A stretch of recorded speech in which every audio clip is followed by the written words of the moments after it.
Olá, seja bem-vindo a mais um vídeo do canal. Este vídeo é uma continuação do vídeo sobre a vida nas trincheiras, onde falei sobre as péssimas condições de vida nesses locais. Neste segundo vídeo, tratarei especificamente da arquitetura das trincheiras onde os exércitos dos dois lados lutaram.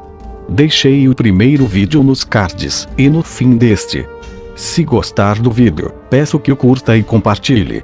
Em 1914, o mundo estava em guerra. Seus exércitos tinham um novo arsenal de armas com enorme capacidade destrutiva. Todos achavam que a guerra iria durar apenas algumas semanas, devido ao imenso poder de fogo que possuíam. Guerreavam como no tempo das guerras napoleônicas, onde as batalhas duravam em média 8 horas, e os exércitos primeiro atacavam a infantaria inimiga com artilharia, para depois aproveitar a confusão gerada pelo bombardeio, para atacar com a cavalaria.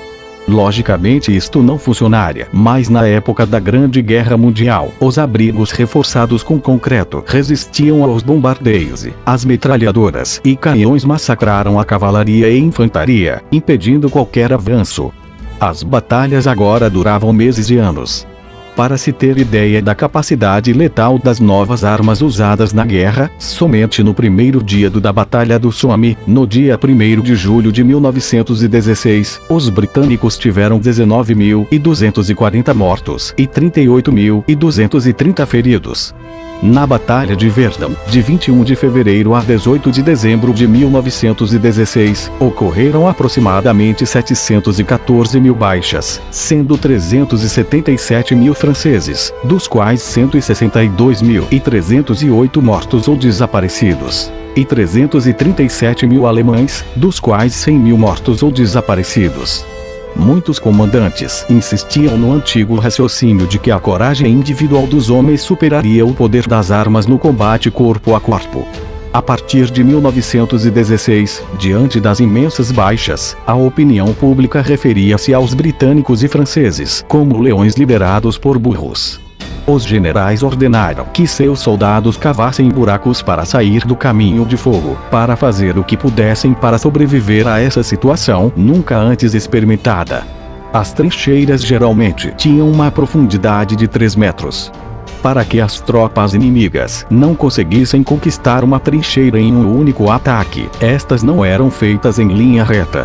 Trincheiras auxiliares e perpendiculares eram construídas para permitir melhor defesa, pois possibilitavam que tropas ao lado segurassem mais facilmente os atacantes, permitindo a chegada de reforços vindos da retaguarda para a retomada. Outro motivo para que elas não fossem feitas em linha reta é que, caso um tiro de artilharia acertasse dentro dela, os estilhaços não se propagariam em linha reta para os lados, causando muitas baixas. As paredes em ângulo reto seguravam a maior parte do impacto da explosão e protegiam os militares que estavam ao lado. Apesar dessa proteção, alguns soldados da frente ocidental sofreram ferimentos internos fatais ou insuficiência cardíaca causada pela onda de choque das explosões. Eles foram encontrados mortos, sem qualquer sangramento ou feridas óbvias. A faixa de terra ao lado da trincheira em frente ao inimigo, chamada de parapeito, tinha aberturas para o tiro. O monte do outro lado da trincheira a protegia de projéteis caindo atrás dela. As paredes da vala eram frequentemente reforçadas por sacos de areia, tábuas de madeira ou uma cerca. O fundo da vala era comumente coberto com grade para evitar andar na lama. Sua morfologia é estudada para que o inimigo não possa ver se está ocupada ou não. Sua largura media cerca de 1,50 m. Era profunda o suficiente para que os homens pudessem se mover sem se preocupar com o fogo inimigo. No chão, um piso era mantido à frente, chamado de banco de tiro. De pé neste promontório, os homens podiam ver as trincheiras inimigas e atirar. A terra que foi extraída no momento da escavação é distribuída na borda frontal, no parapeito, e na borda traseira.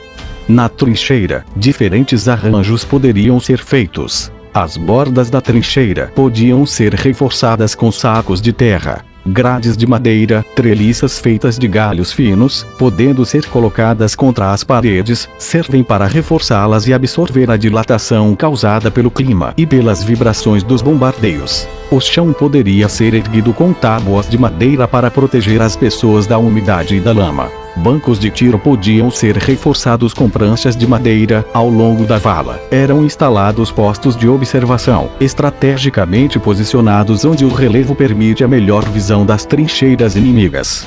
Além disso, 20 ou 30 metros à frente, estações de escuta e observações foram adicionadas.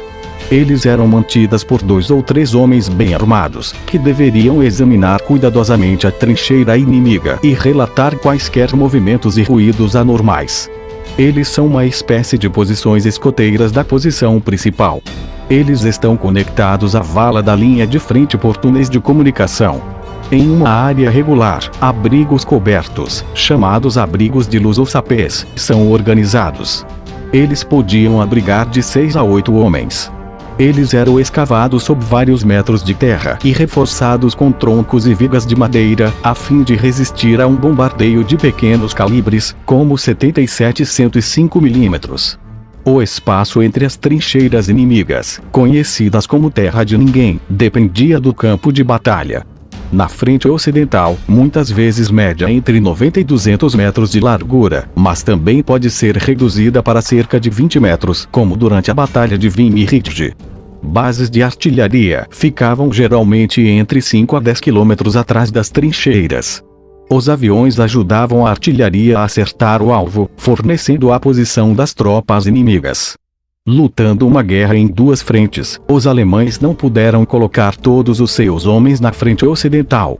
Em vez disso, eles colocaram o máximo de esforço possível na frente oriental, mais fluida, na esperança de derrubar a Rússia da guerra. Depois disso, eles poderiam voltar sua atenção para o oeste. Os alemães na frente ocidental, portanto, sabiam que ficariam lá por um longo tempo. O tamanho menor da frente significava que poderia ser combatida com menos homens do que no leste. O que os alemães tinham que fazer era aguentar. A principal diferença entre as trincheiras inimigas era que os alemães cavaram suas trincheiras primeiro, o que significava que conseguiam as melhores condições do solo porque cavaram em terrenos mais altos, em comparação com as trincheiras britânicas. Os aliados usaram 4 tipos de trincheiras. A primeira era da linha de frente, localizada entre 45 metros a 1.600 metros de distância da linha de frente alemã.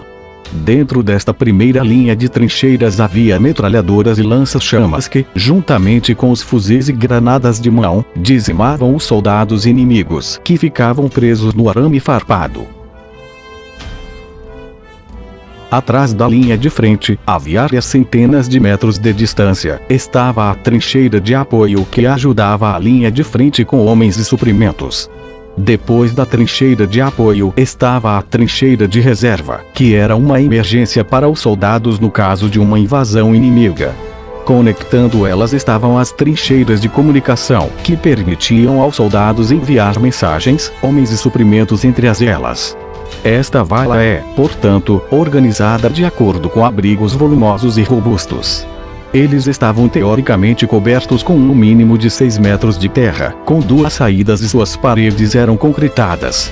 Esses abrigos eram capazes de resistir a projéteis de artilharia de grande calibre, como os de 380 e 420 mm. O posto de comando tinha de ser equipado com linhas telefônicas e pombos correios. A estação de primeiros socorros possuía equipamentos para operações de emergência e operações de primeiros socorros, enquanto aguarda a evacuação dos feridos para a retaguarda. A vala era reforçada com concreto. Algumas vezes, esse sistema era reforçado com uma terceira linha. Servia como uma trincheiras de abastecimento para o armazenamento de munição, equipamentos e suprimentos. Ela recebia os feridos e os encaminhava para o socorro médico. Servia também como um local de descanso para os homens.